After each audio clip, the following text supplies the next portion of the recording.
Bien-aimé, tu seras heureux. Tu seras béni là où Dieu te voit et là où Dieu te veut. C'est dans cet endroit, dans le plan parfait de Dieu pour toi, que tu connaîtras le véritable bonheur. Là où Dieu t'a placé, il a déjà pourvu à tout ce dont tu as besoin. Bien-aimé, sois certain que Dieu ne t'envoie jamais quelque part sans te préparer. Il met en toi les ressources spirituelles, mentales et physiques nécessaires pour accomplir sa volonté. Je suis venu dire à un bien-aimé ce matin, demeure un modèle. En tant qu'enfant de Dieu, veille à ne pas devenir comme ceux que nous cherchons à transformer. Parfois, tu iras dans des endroits où l'on diminuera ou rejettera ton Jésus. Reste ferme. N'oublie pas, même Jésus a été insulté. Tout le monde ne l'a pas accepté. Lui qui était la vérité, la parole faite chair, a été chassé de certains lieux malgré la bonne nouvelle qu'il a portée pour leur bien. Si Jésus lui-même a été rejeté, qu'en est-il de nous? Mais attention, lorsqu'une personne refuse ton message une ou deux fois, ne réponds pas par des insultes, car en agissant ainsi, tu deviens comme elle. Reste dans l'amour et l'humilité. Lorsque tu évangélises, le diable ne t'applaudira pas parce que tu arraches les âmes de la perdition.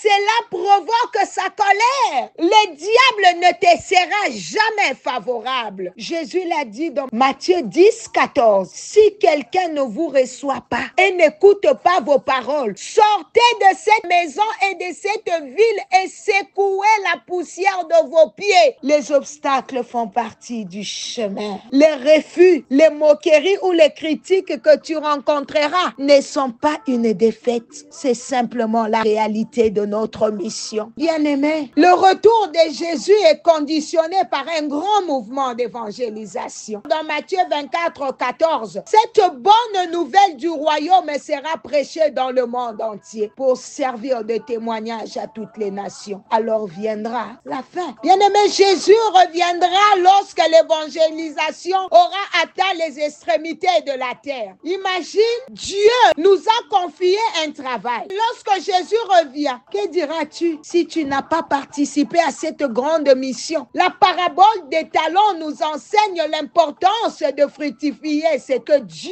nous a confié. Celui qui a reçu 5 talents en a rapporté 10. Celui qui a reçu 2 talents en a rapporté 4. Mais celui qui a enterré son talent a été appelé mauvais et paresseux serviteur. Matthieu 25, 14 à 30. Que fais-tu avec tout le potentiel que Dieu a mis en toi? Tu veux qu'à la fin Dieu puisse t'appeler paresseux, mauvais serviteur? Je ne pense pas. Jusqu'à quand auras-tu honte de Jésus? La Bible dit, si tu as honte de moi, je me cacherai de toi au dernier jour. Je me souviens de la construction de notre église. Nous étions déterminés à participer chacun à notre manière. Jeunes, nous économisions 50 ou 100 dollars pour contribuer à l'œuvre de Dieu. Quelle joie de dire, j'ai posé ma brique dans cette église. Imagine la fierté des autres qui présenteront leur rapport à Jésus lors de son retour, disant, Seigneur, voici les âmes que j'ai amenées à toi. Et toi, qu'auras-tu à offrir? Dirais-tu, je n'ai rien fait à cause de la peur,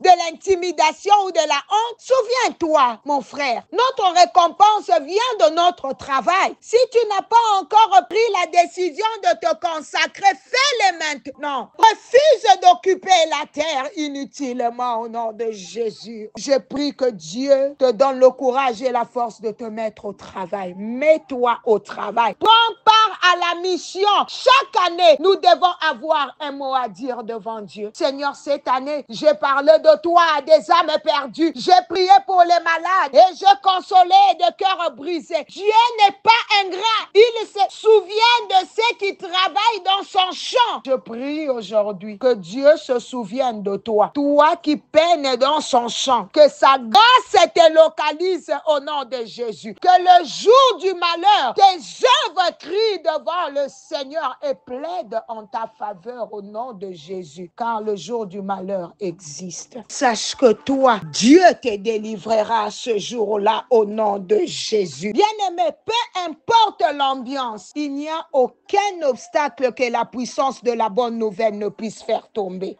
Persévère, continue de témoigner avec foi et courage. Parle de Jésus avec audace. Il est fidèle pour te récompenser et pour t'accompagner. Quelqu'un est en train d'élever sa voix pour se dire, Seigneur, me voici pour toi. Me voici, Seigneur. Je refuse de manquer un mot à dire à ton retour au nom de Jésus. Bien-aimé, il y a une récompense qui nous attend au ciel. Jésus revient bientôt. Jésus revient bientôt. Refuse d'être un frère ordinaire. Refuse d'être une sœur ordinaire sans récompense et sans grade au nom de Jésus. Que le nom du Seigneur soit loué. Bien-aimé, prendre seulement une minute. Tu vas prier pour notre séminaire. Si je peux le dire, c'est jour J-2 et jour J-3 pour les gens de l'Afrique et de l'Europe. Alors prie le Seigneur que ce séminaire soit sous le contrôle du Seigneur, que Dieu nous bénisse et qu'il soit au rendez-vous, que les âmes soient sauvées.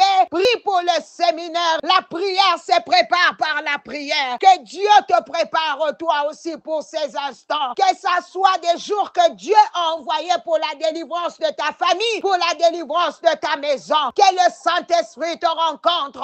Allez, prie pour ce séminaire qui va commencer dans quelques jours. C'est une semaine glorieuse. C'est une semaine glorieuse. Un temps de visitation. Nous commençons demain pour ceux de l'Amérique et du Canada et le jeudi pour ceux de l'Afrique et de l'Europe. Prie, pourquoi ne pas être un jeune bien-aimé? Peut-être que toi, ton jeûne va commencer aujourd'hui à minuit. Pour certains, c'est demain à minuit. Commence à prier au nom de Jésus. Bien-aimé, c'est déjà demain, c'est déjà demain. États-Unis, Canada, c'est déjà demain à 23h juste.